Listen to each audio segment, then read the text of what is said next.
Tahukah kalian bahwa Indonesia mempunyai salah satu maestro pelukis beraliran realis dan naturalis? Bahkan ia pernah diangkat oleh Presiden Soekarno sendiri sebagai pelukis Istana Merdeka yang berada di Jakarta. Dialah Franciscus Saverius Basuki Abdullah atau biasa dikenal Basuki Abdullah. Pada kesempatan kali ini saya mengunjungi salah satu peninggalannya yang berupa museum, yaitu Museum Basuki Abdullah. Mau tahu bagaimana keseruannya? Yuk ikuti saya.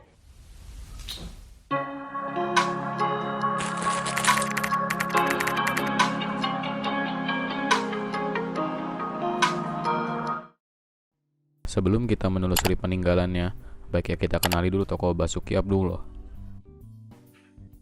Lahir pada tanggal 27 Januari 1915 di Surakarta, Jawa Tengah. Basuki Abdullah merupakan anak dari pasangan Abdullah Suryo Subroto dan Raden Nganten Ngadisah, juga cucu dari tokoh kebangkitan nasional yaitu Wahidin Sudirohusodo. Ia telah menunjukkan bakat melukisnya sejak ia berumur 4 tahun. Basuki sempat bersekolah di HIS atau Katolik dan Mulo atau Katolik di Solo. Lalu pada 1933, ia mendapat beasiswa untuk belajar di Akademik Seni Rupa di Den Haag, Belanda. Beliau menyelesaikan studinya dalam waktu 3 tahun. Pada 6 September 1948, diadakan sayembara melukis saat penobatan Ratu Juliana di Belanda. Basuki menjadi salah satu pesertanya, dan Basuki berhasil memenangkan sayembara melukis Ratu Juliana, mengalahkan 87 pelukis Eropa lain yang menjadi peserta dalam kompetisi tersebut. Usai banyak menghabiskan waktunya di luar negeri, beliau kembali ke Indonesia pada tahun 1974 dan menetap di Jakarta. Pada 5 November 1993, Basuki yang berumur 78 tahun ditemukan wafat di kediamannya di Cilandak, Jakarta Selatan. Basuki meninggal dibunuh perampok rumah kediamannya. Tragisnya, pembunuh Basuki Abdullah ialah didalangi tukang kebunnya sendiri. Jenazahnya dimakamkan di Desa Melati, Sleman, Yogyakarta. Salah satu peninggalan Basuki Abdullah ialah museum bernama Museum Basuki Abdullah. Museum Basuki Abdullah ini dulunya adalah rumah peninggalan Bapak Basuki Abdullah sendiri. Jadi sepeninggalan beliau memberikan wasiat yang mana 1/3 karya lukisnya diserahkan kepada negara. Yang mana negara kemudian menjadikan rumah Bapak Basuki Abdullah ini menjadi sebuah museum agar bisa dikenalkan kepada masyarakat.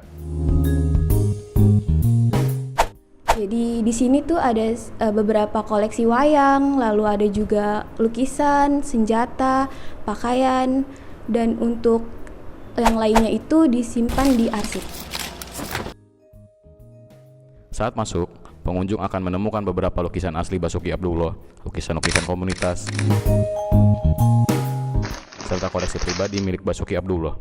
Jumlah koleksi lukisan museum yang dihibahkan sebanyak 123 buah, koleksi pribadi atau barang dan benda seni milik Basuki Abdullah sebanyak 720 unit, dan buku-buku sekitar 3.000, dikutip dari Kebudayaan Kemdikbud. Museum ini memiliki beberapa fasilitas penunjang di dalamnya, seperti musola di basement, parkir motor, toilet, lift, hingga papan informasi braille. Di Museum Basuki ini menyediakan kelas menggambar, lalu ada juga ruang menggambar yang dimana pengunjung nantinya bisa menggambar karya mereka sendiri lalu memajangnya di figura depan dekat pintu masuk. Lalu di sini ada kamar Pak Basuki, ruang tamu, rumahnya yang bisa kita telusuri gitu. Lalu juga menampilkan beberapa karya pameran dari pelukis lain.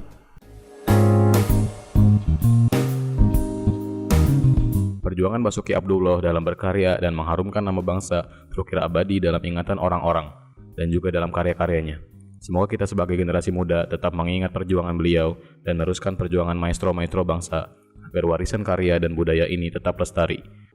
Untuk para generasi muda dan anak-anak muda di luar sana, mungkin kalian bisa berkunjung ke Museum Basuki ini untuk melihat koleksi serta perjuangan hidup Pak Basuki semasa beliau berkarya, lalu juga bisa melihat pameran-pameran lukisan karya seniman lain yang dipamerkan di museum ini.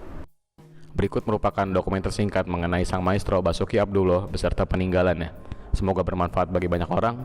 Sekian, terima kasih.